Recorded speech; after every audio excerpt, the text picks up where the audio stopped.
کہ ایمان دل میں آ گیا تو ایک کشاکش اندر شروع ہو جائے گی.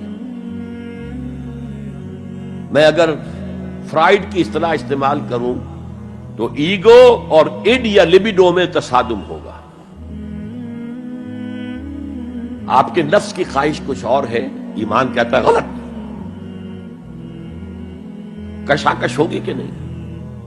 یہ اندرونی جہاد ہے اپنے نفس کے خلاف. جیسے فرعون نے کہا تھا الیس لی ملک مصر وہذہ الانہار تجری من تحتی، کیا میں بادشاہ نہیں ہوں مصر کا؟ مصر کی حکومت میری نہیں ہے؟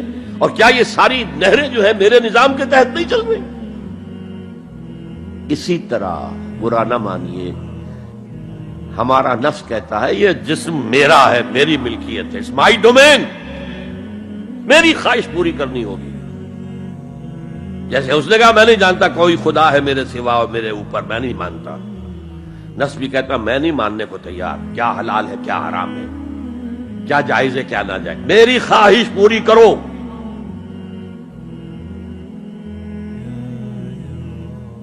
اس کے خلاف جہاد، یہ پہلی منزل کا جہاد ہے. اور آپ کو معلوم ہے 3 منزلہ عمارت ہے، تو بلند ترین تو ہے تیسری منزل، اہم ترین ہے پہلی منزل. پہلی منزل بنے گی تو دوسری بنے گی، دوسری ہوگی تو تیسری بنے گی نا. پہلی منزل یہ ہے اور اہم ترین یہ ہے. اسی لیے مولانا روم نے کہا نفس ماں ہم کم ترس فرعون نیست، میرا نفس بھی فرعون سے کم نہیں ہے، لیکن ایراعون نیست، اس کے پاس لاؤ لشکر تھا.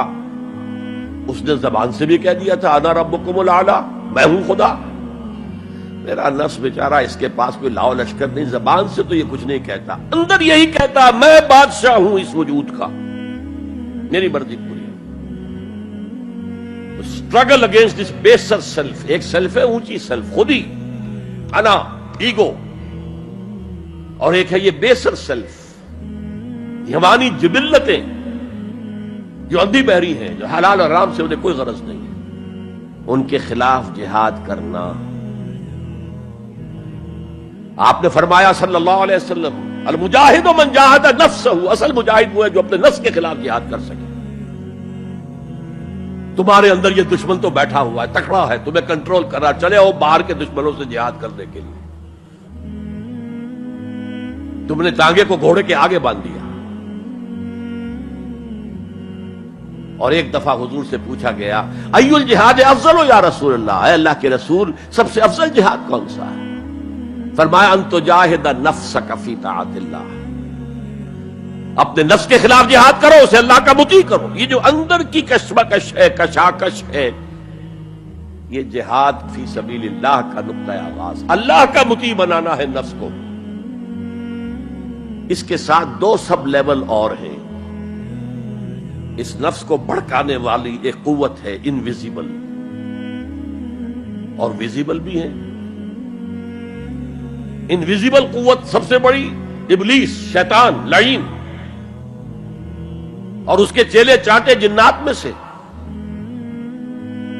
اور ویزیبل میں انسانوں میں جو اس کے ایجنٹ ہیں، جو فحاشی کو کلچر کا نام دے، یہ اس ابلیس کے چیلے ہیں. ان کے خلاف جہاد نہیں کریں گے آپ.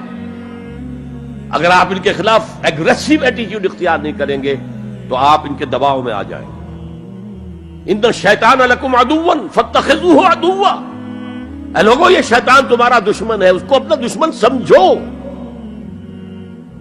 وہ تمہیں سبز باغ دکھاتا ہے، بدی کو مزین کر کے دکھاتا ہے، اچھے اچھے نام اس کے رکھ دیتا ہے، اور تمہیں آمادہ کرتا ہے بدی کے ارتکاب پر. نہیں، وہ تمہارا دشمن ہے. افتتخذونہ وذریتہ اولیاء من دونی، تم مجھے چھوڑ کر اسے اور اس کے چیلے چانٹوں کو تم اپنا دوست بناتے ہو. نہیں، شیطان کے خلاف جنگ کرو. اور تیسرا اس پر سب لیول کیا ہے؟ معاشرہ اگر بگڑا ہوا ہے، اس کا عمومی رجحان برائی کی طرف ہے، تو سوشل پریشرز آپ کو ادھر دھکیلتے ہیں. جیسے کہ اگر کوئی موب جا رہا ہے تو اس کے ساتھ چلنا تو بہت آسان ہے، وہ خود ہی آپ کو دھکیلتا ہوا لے جائے گا. اس کے خلاف چلنا